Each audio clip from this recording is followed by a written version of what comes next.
We're here, it's the first day of the Coupe de Bretagne in Douarnenez. Stav, you've had one race today, is that right? That's correct, yes. What was it like out on the water, and who are these mysterious men with you? Well, that's a very good question, because I'm not sure who two of them are either. Before we introduce them to you though, we'll just say a little bit about the race. It was the start of the warm-up regatta today, as Fiona said, and just the one race. There was a recall in the first start. I think we got about 65 boats. I think that's right. 65 boats out there. A recall, and it seemed on the second start was a black flag, so we got everyone's attention, which was great. There were no black flags, and it looked like the pin end was favoured. I started at the boat because we wanted to go right. We saw a massive dark cloud, and we thought that the wind would go to the right. But the boats, the pin end was very biased. And so the boats that started that end and were able to tack got a bit of a jump on the fleet, and when the right kicked in, they were far enough up the course to then tack back to the left, but with enough of a gain. And then at the very end of the beat, the left kicked in again, so it was perfect for, let's just see now, Jorgen Schoner for one. I know Peter Heerema was up there as well, Netherlands 316, and Braslovic, Evgeny Braslovic, sailing one of the Ukraine boats. And to cut a long story short, on the second beat, I think it went more or less 50-50. Left shift came in at the end, and Schoner held on to his lead. So Schoner won the race, Evgeny Braslovic was second, and Russia 2, who is Alexander Ezkov, was number 3. So, on to the gentleman stood on my left now, and I'm waiting to hear some of these answers too. Richard Lynn in the middle here, from Australia, came over 2 years now. You've been coming over? Three. And he's got his sights set on the World Championships next year, as a lot of us, in Weymouth. And Richard, I know, has brought 2 top class sailors with him, and I'm going to let you, Richard, introduce them to you and tell us about them a little bit more. Yes, we have arrived only just the other day. On my right, we have Andrew Taylor. On my left, Don Cowie. Now, we came over here with the intention of to see whether Kiwis knew how to sail dragons. And I didn't know much about it. I'd say no. And look, I think he's right to be, but no. What we wanted to do here was we wanted to go out and try to see if we could actually become a cohesive team. Now, these guys have a very good reputation. I was introduced to them by one Marcus Visa, and we certainly will look at an objective of for the Worlds, Weymouth 2013, certainly an opportunity for us.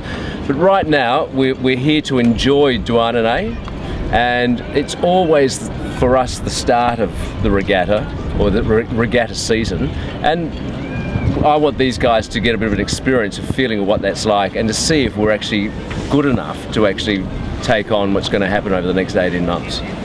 Great. So can we just ask them both just to give us a quick what happened today? What do you feel your first impressions of the Dragon class?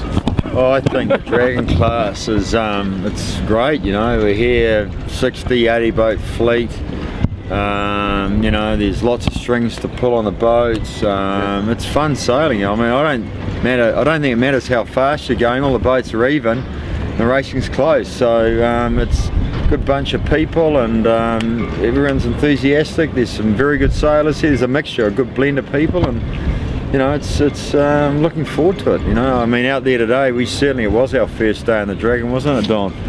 We showed that. It wasn't our best day, but that's great. It was our best day, Andrew. It was our best day, and it was the first only day. So we've got plenty to work on, but it's good. And Richard, you know, hopefully Richard thinks we're okay and keeps us on, and we'll see how we go. I thought it was the other. Marcus told me it was the other way. Whether you think I'm all right. Now both Don and Andrew, I mean, they're being very coy. Very coy. They're both hugely experienced America's Cup sailors, but I guess you guys appreciate one design sailing.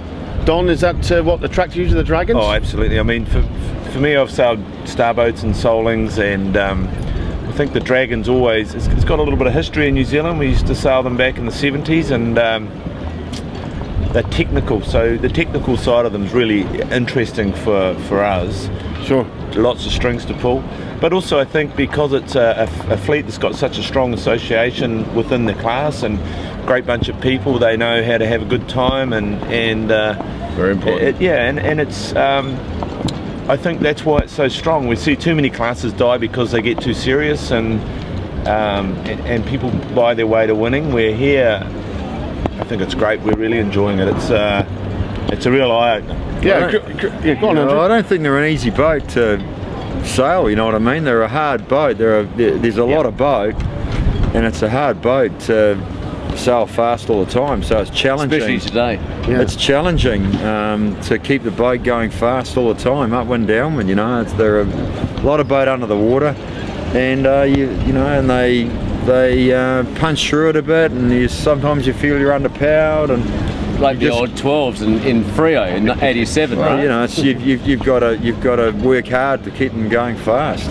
and that's good. That's challenging. Well, it's, from our point of view, from the Dragon fleet, it's great that we've got people of your expertise and experience coming into the class. And we're looking forward to seeing it blossom. Richard's got his fingers crossed that maybe one day it might pay off after today. We've got to speak a bit quietly. We'll come back to you midweek, Richard. That's right. The follow-up interview. Yeah, so for all of you out there watching, I would say that this is a team certainly worth keeping your eye on in the future. And we have 2 more races tomorrow scheduled. The forecast is for quite a bit of wind. Some are saying that it's going to be unsaleable, but we'll see. And then 2 more races on Monday before we have a lay day on the Tuesday, and then the main event starts. So I would guess that these guys would have a better idea of the Dragon by Wednesday. So I would think that this is certainly a boat to watch out for in the Grand Prix. Staff, gentlemen, thank you all for joining us tonight, and we'll watch with interest, see how you get on. We will. Yeah, thank you. Thanks, Pete.